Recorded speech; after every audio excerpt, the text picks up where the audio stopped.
Have you ever seen a movie where the rocket ship is breaking through the atmosphere and the G-force is so strong that you can see the tension on the faces of the bodies that you're watching moving through space? Their eyes look like they're going to bulge out and their head looks like it's going to explode, and you can tell that they can hardly stand it, and then all of a sudden they break through, and then the relief of that tension is no longer there. That's what meditating is like. No, not quite. Not quite, but it's sort of kind of like that. Sort of kind of like that, because your goal is to quiet your mind.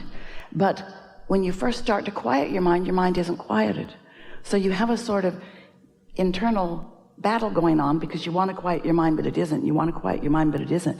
You want to quiet your mind, and it isn't. And you're so focused on quieting your mind, you can't. And so we say, listen to the air conditioner. It's so beautifully boring. You have no judgment about it. I've heard better. You don't feel that way. So you just let your mind relax. And at first there's a tension. There's a tension, isn't there? You know what we're talking about? We're talking about the tension of releasing resistance, which is easily accomplished by releasing thought. But there's a tension in releasing thought because you've trained your minds to focus. And your mind doesn't want to really release thought. Your mind wants to focus on something. And the law of attraction is going to cause your mind to focus on the most active thought, which in most cases, we love you so much, is resistant in nature to some degree. So when you meditate, you got to focus on something and let that tension be there because it's natural, but just keep focusing until you break through the atmosphere. You will. And when you do, sweet relief will come over you. That's a state of non-resistance. And when you do that, we're talking about 15 or 20 minutes to get there. When you do that, now everything in your vortex you are allowing, but we don't want you to think about it. We want you to just sit in that relief, in that release, in that absence of resistance, and know, but don't know it so much that you're thinking. Just know that what's in your vortex is now calling you, and there's no resistance in you. So you're going. And as you go, now a thought will occur to you, an impulse will occur to you. And when it comes, think about that. But we're talking about what Esther is writing as she writes her segment of intention, as she's going to meditate. She's begun writing something like this. Not the same words every time, but the same intention. I'm going to sit for 20 minutes or so. I'm going to turn off my phone and sit in a place where there will not be interruptions. And I'm going to quiet my mind. I'm going to quiet my mind by focusing on this sound. Sometimes it's a sound in her house. The refrigerator makes a really nice sound, the condenser. The air conditioner makes a really nice sound, but sometimes it turns on and off. So she has an app on her phone. It's the most spiritual app in the whole world. It's called Central Air.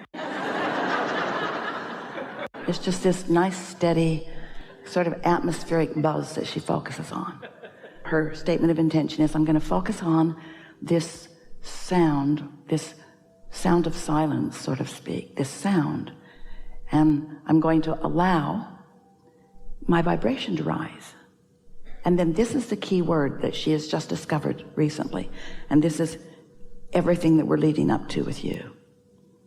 And then I'm going to watch the movie if it happens. I'm going to watch the movie if it happens. Not, I'm going to create a movie. Not, I'm going to take this issue and I'm going to work it over good.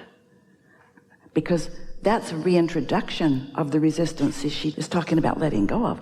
I'm just going to watch the movie. I'm going to watch the non-resistant movie that my inner being has queued up for me. So I have one singular intention, and that is to release any resistance that I have. Okay, now that made perfect sense to you, didn't it? Your meditations are going to be so much more pleasurable from now on. Pleasurable and therefore powerful, but pleasurable is what we're going for.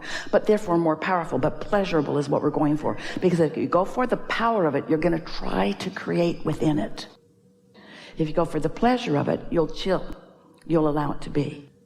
So you got that, didn't you? Now what we're saying to you is that's the same stance that we want you to now be relative to everything that you want, because you've done the work. You have sifted through the data. You've done step 1. Source has gathered the cooperative components. Step 2 is done. Now your work relative to this subject is to let it be. Let it come to you. Don't try to direct it. That makes you focus in the same way that we were giving the example of. It makes you activate vibrations that are in your way. You are so close, not to this end result, to this never-ending pattern and path of results. You're not ever going to get it done. You're not ever going to get to the end, but you're going to have so much pleasure as the universe says, here you go. And you say, I see that. And then the universe says, here you go. And you say, I see that. The words that are coming from Esther these days are, I am bowled over by my now awareness of the cooperative universe that is acting on my behalf. She said it's like problem, solution, problem, solution, problem, solution, problem, solution, or question, answer, question, answer, question, answer, question, answer. And if the question and the answer are really close together, or the problem or the solution are so close together, then you have that feeling of your hands in the clay, but you don't mess it up by focusing upon a problem when you're not close enough to the solution to let it in. Is that helpful? So we're going to ask you a series of questions. Do you acknowledge that that's not your nature? Do you acknowledge that you are a powerful thinker and that you have long been making things happen with your thought? That by your sheer will and powerful intent that you stand out in the crowd because you're more focused than almost anybody you know? Will you admit that it's been pretty tense for as long as you can remember?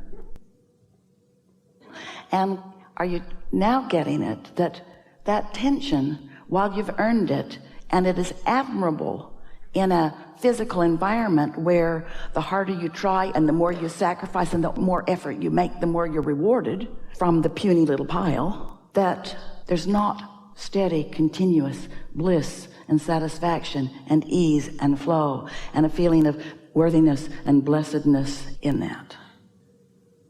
You're ready for flipping that switch. You really are. And sometimes you do it. But there is a tension about you that we would just put under the big label of, I can make this happen. And we want to say to you, to all of you, you've already made it happen. Now you want to let it in. But when you say, I can make this happen, then you're still trying to make it happen, which means you're not ready to let it in, which means everything that's queued up for you can't get in because you're still trying to make it happen. And when you're making it happen, you're still considering the contrast. Well, you can launch rockets all day, every day, and there is a certain satisfaction in that. But, oh, compared to getting in this flow of divine intervention, divine cooperation, where all that is, who knows everything that you desire and all of the reasons behind it, and where every piece of satisfaction is. Did you notice? Every piece of satisfaction, not every piece of the puzzle that'll move it along, every piece of satisfaction. So our question is, can you accept, we know it feels like we're sort of bullying you into this, but it's because we feel it's so powerful. Can you accept that? Your Honor, Abraham is leading the witness.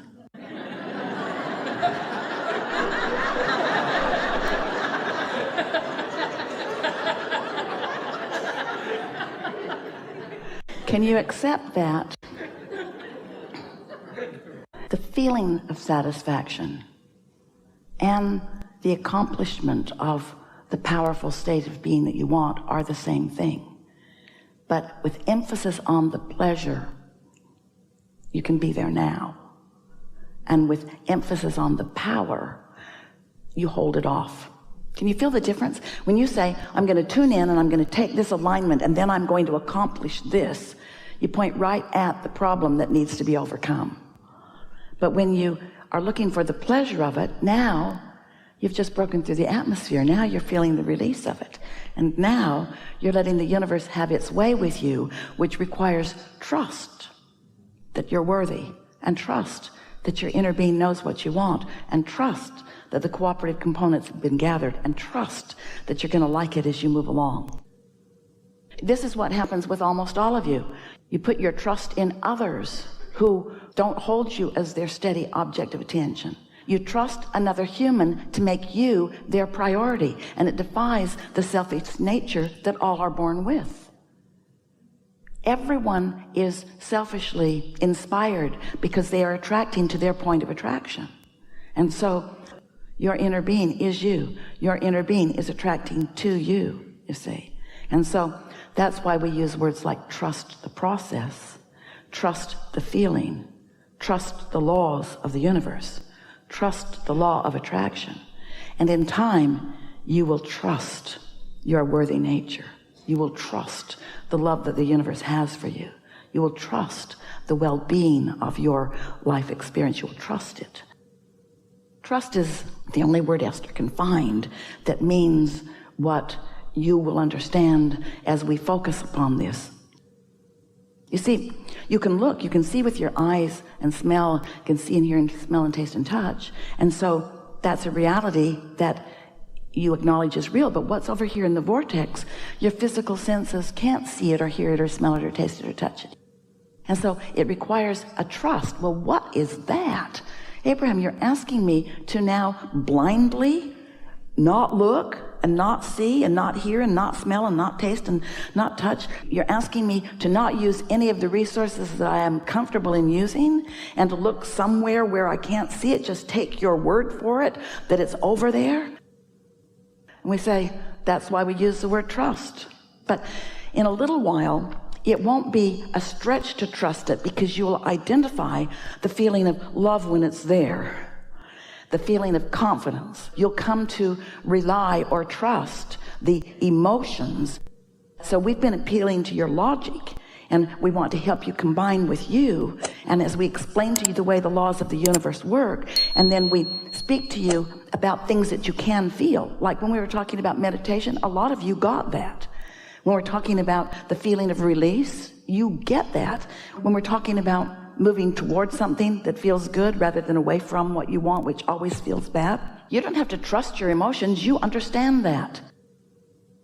You understand the difference between the way loving someone feels and the way hating someone feels.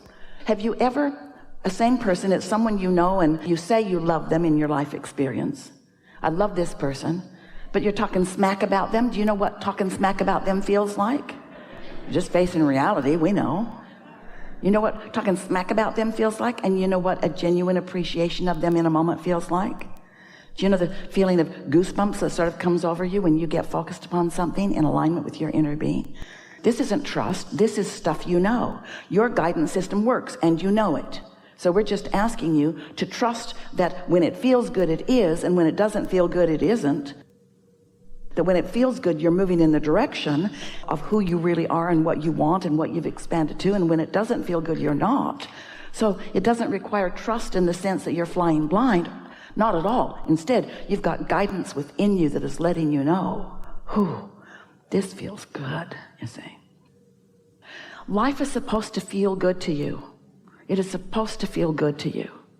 In every moment, it is supposed to feel good to you.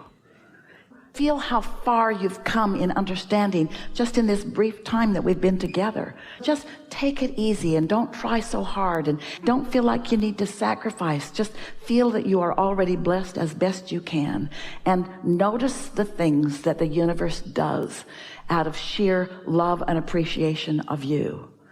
And before you know it, you'll just be in that place mostly. There is so much love here for you, and for now. We are complete.